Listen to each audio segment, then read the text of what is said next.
ایک مرتبہ صحابی رسول حضرت ابو دردہ رضی اللہ تعالیٰ عنہ مسجد میں تشریف فرما تھے۔ ان کے پاس ایک شخص آیا اور آ کر انہیں یہ خبر دی کہ اے ابو دردہ، آپ کے گھر کے قریب ایک گھر میں آگ لگی ہے اور اس آگ نے آپ کے گھر کو بھی لپیٹ میں لیا اور جلا کر راکھ کر دیا۔ تو ابو دردہ رضی اللہ تعالیٰ عنہ اپنی جگہ پر بیٹھے رہے اور اسے جواب دیا کہ میرا گھر نہیں جلا۔ کچھ دیر کے بعد ایک دوسرا شخص آیا۔ دوسرے شخص نے بھی ان سے یہی بات کی کہ اے ابو دردہ، آپ کے گھر کے قریب ایک گھر میں آگ لگی ہے اور اس آگ نے آپ کے گھر کو بھی جلا کر راکھ کر دیا ہے۔ تو ابو دردہ رضی اللہ تعالیٰ عنہ نے اسے بھی یہی جواب دیا کہ نہیں، میرا گھر نہیں جلا۔ کچھ دیر کے بعد ایک تیسرا شخص آیا۔ تیسرے شخص نے بھی یہی خبر دی کہ اے ابو دردہ، آپ کے گھر کے قریب ایک گھر میں آگ لگی ہے جس کی وجہ سے آپ کا گھر بھی جل کر راکھ ہو گیا ہے۔ تو ابو دردہ رضی اللہ تعالیٰ عنہ نے اس سے بھی یہی کہا کہ نہیں، میرا گھر نہیں جلا۔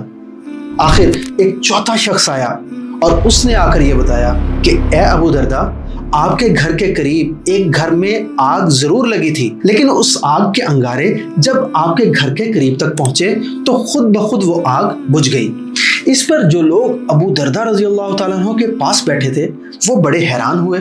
انہوں نے ابو دردہ رضی اللہ تعالیٰ عنہ سے یہ پوچھا کہ اے ابو دردہ، آپ کو 3 لوگوں نے آ کر یہ گواہی دی ہے کہ آپ کے گھر کے قریب ایک گھر میں آگ لگی ہے جس نے آپ کے گھر کو بھی جلا کر راکھ کر دیا ہے، لیکن آپ نے اتنے یقین کے ساتھ، اتنے کانفیڈنس کے ساتھ انہیں یہ جواب دیا کہ نہیں، میرا گھر نہیں جلا۔ تو یہ کیسے ممکن ہے؟ اور حقیقت میں بھی آپ کا گھر نہیں جلا، تو یہ کیسے ممکن ہے؟ آپ نے کیسے اتنے یقین کے ساتھ انہیں یہ کہا کہ نہیں، میرا گھر نہیں جلا؟ تو اس پر حضرت ابو دردہ رضی اللہ تعالیٰ عنہ نے انہیں یہ جواب دیا کہ میرا گھر کیسے جل سکتا ہے کہ جبکہ میں نے اللہ کے پیارے محبوب حضرت محمد صلی اللہ علیہ وسلم سے یہ دعا سیکھی ہے، اور آپ صلی اللہ علیہ وسلم نے یہ فرمایا کہ جو شخص اس دعا کو صبح میں پڑھ لے تو شام تک اس کا کوئی نقصان نہیں ہو سکتا، اور جو شخص اسے شام میں پڑھ لے تو اگلی صبح تک اس کا کوئی نقصان نہیں ہو سکتا۔ تو میں نے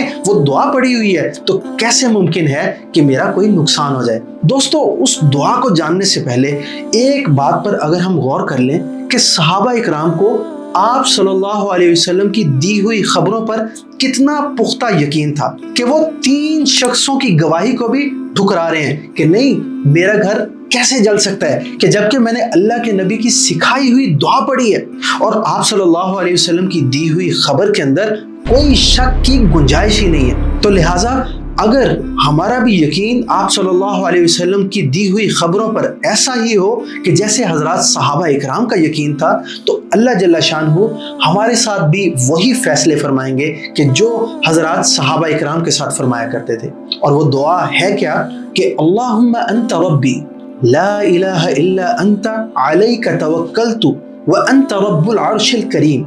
ما شاء اللہ کان وما لم یشأ لم یکن ولا حول ولا قوة الا باللہ العلی العظیم اعلم ان اللہ علی کل شیء قدیر وان اللہ قد احاط بكل شیء علما اللہم انی اعوذ بک من شر نفسی ومن شر کل دابت انت آخذ بناصیتها ان ربی علی صراط مستقیم۔ دوستو، یہ دعا دیکھنے میں کچھ لمبی ضرور لگتی ہے، لیکن یہ کوئی گھاٹے کا سودا نہیں ہے کہ اگر یہ دعا پڑھ لینے سے آپ لوگ نقصان سے بچ جائیں۔ اور ابو دردہ رضی اللہ تعالیٰ عنہ نے اس دعا کو پریکٹیکلی ہمارے لیے کر کے دکھایا کہ یہ دعا پڑھنے سے اللہ جل شانہ انسان کو نقصان ہونے سے محفوظ رکھتے ہیں۔ تو اس دعا کو خود بھی یاد کر لیجئے، ڈیلی اس دعا کو پڑھنے کی عادت بنائیے اور اپنے پیاروں کے ساتھ اسے شیئر بھی ضرور کیجئے۔